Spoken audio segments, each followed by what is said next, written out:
We all understand the type of climate that we're dealing with. We're dealing with multiple offer situations. I'd love to know sort of what's your why? What makes you tick? Why are you so successful? Have a dialogue with your lawyer.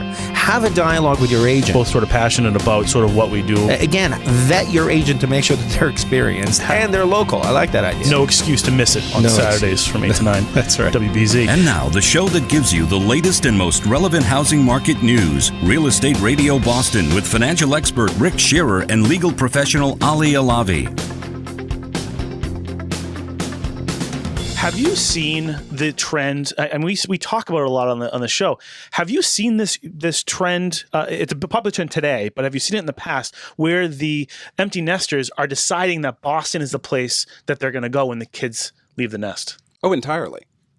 The empty nesters, it's a generational transition where they're coming in and they're desiring the lifestyle that they can have downtown. The walkability, the scale.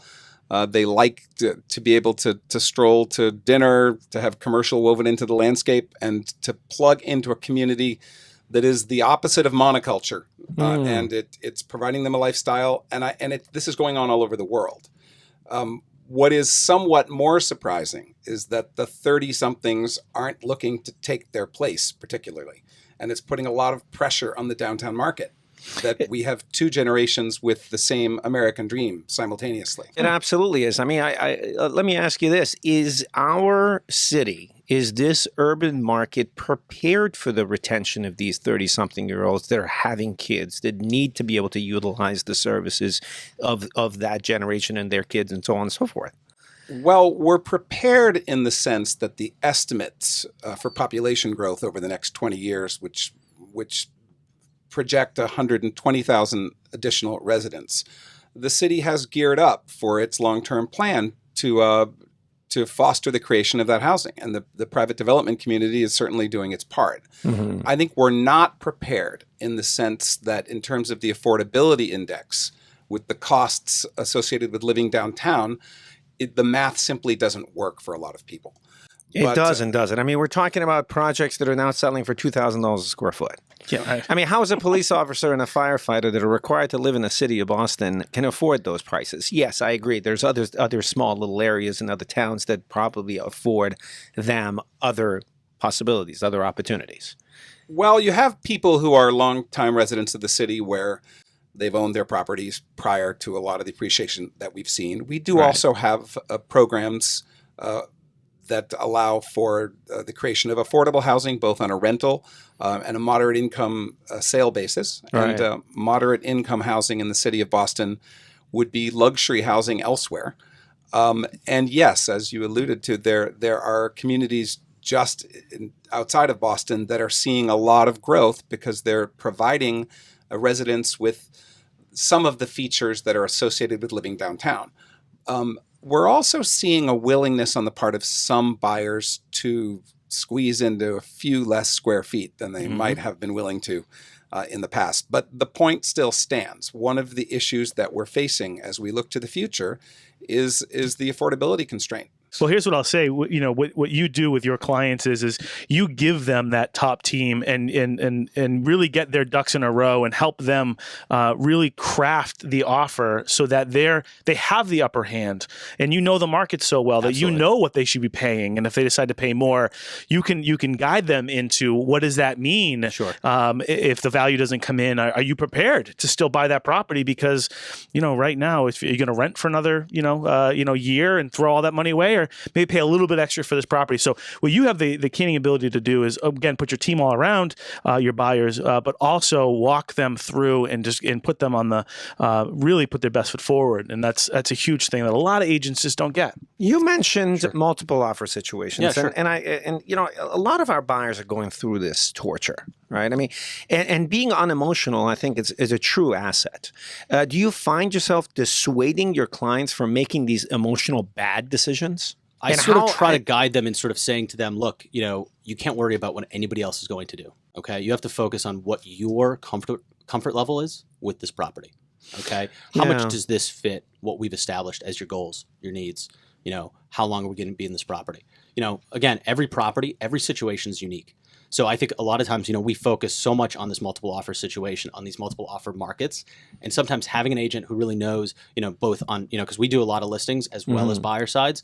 I have a buyer's agent, a phenomenal buyer's agent, Greg Cannon, who works on our team, and we talk all the time. Hey, what are you seeing in the market? I'm obviously working with buyers still to some degree, but the fact is, we're able to sort of say, hey, this property may not be as hot as you think it is. Gotcha. So, being sure that we're cautioning our clients not to overpay just because at the end of the day, are they apt to listen to you? Absolutely. Okay. Again, the good ones do. And at the end of the day, when we win, and they say, "Oh my God, why did I win? I don't want the place anymore." Yeah.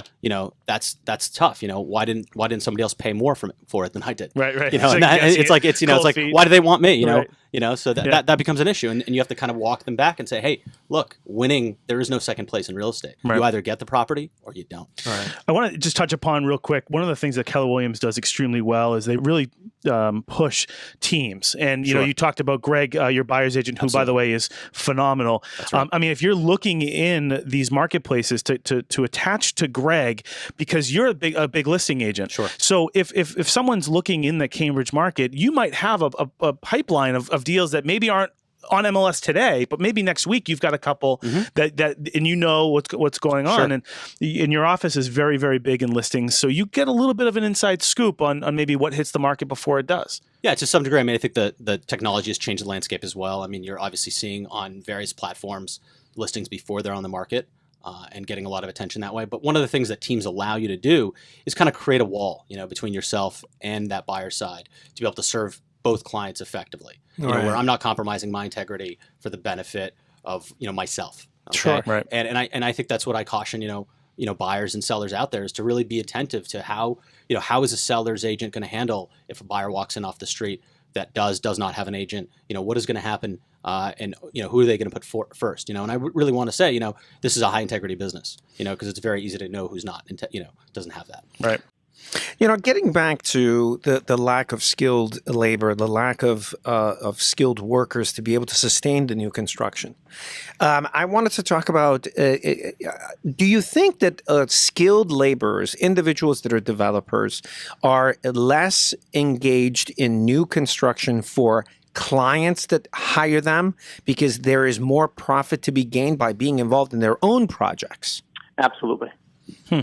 And I think honestly, that's what I'm seeing, because I'm seeing more and more clients coming to us because they have tremendous amount of skill and tremendous amount of talent, but they don't want to offer that up to an investor to build their projects. They rather make that investment in their own projects. Absolutely. Now, Paul, we wanted to have you on here because you've got a couple of different projects in two sections of the city that are pretty unique, and so we want to talk to you about one Atwood Square in Jamaica Plain, but also 65 Lexington Street in East Boston, because East Boston is on fire, blowing up. So, tell us a little bit about the two projects. Yeah, one Atwood Square is a great ground-up 4-unit townhouse development, tucked right off of South Street.